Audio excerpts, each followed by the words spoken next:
I want to tell you about my Hollywood Destination E bike rack. I love this bike rack, and one of the main reasons I love it is this ramp.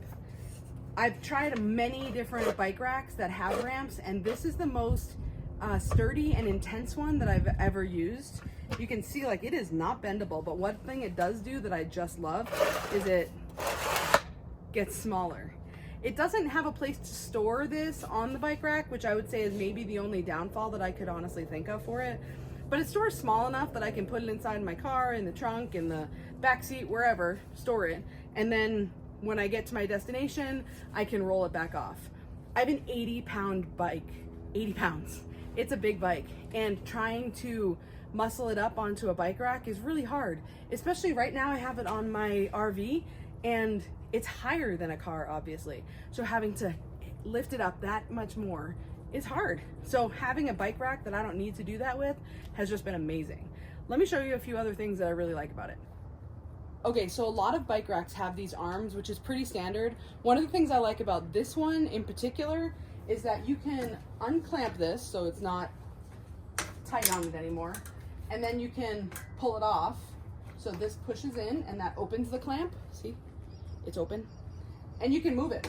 So maybe you want that over here, or maybe you want it on the side, and then you just clamp it again and it works out great. There's been a couple times that I've needed to move it, and I really like that. Also, moving it so that you can get a bike loaded is super helpful also. You just push it up here and it opens, and then here this just closes. It clamps down by screwing, and it'll just keep screwing down. Here there's a built-in lock that comes, obviously it has keys for it. It'll still spin when it's locked, but it'll spin freely, so it's not actually uncranking. So I really like that it has that built-in lock.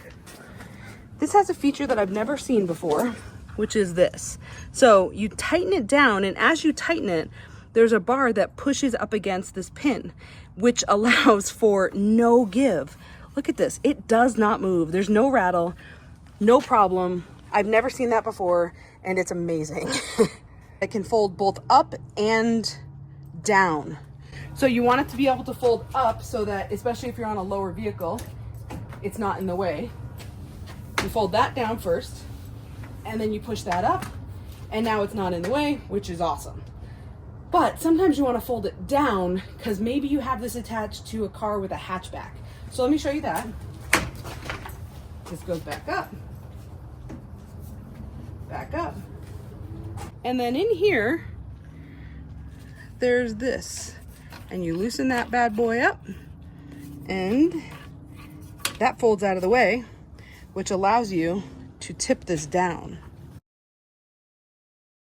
Gives you space if you had a hatchback to open. It's pretty great. It's a fantastic bike rack. I love that it holds 2 e-bikes. One I have that's an 80-pound e-bike, which is a really big one, and then I have a smaller folding e-bike. You should put the heavier one on the back, the lighter one on the front. It works fantastic. It doesn't rattle all over the place.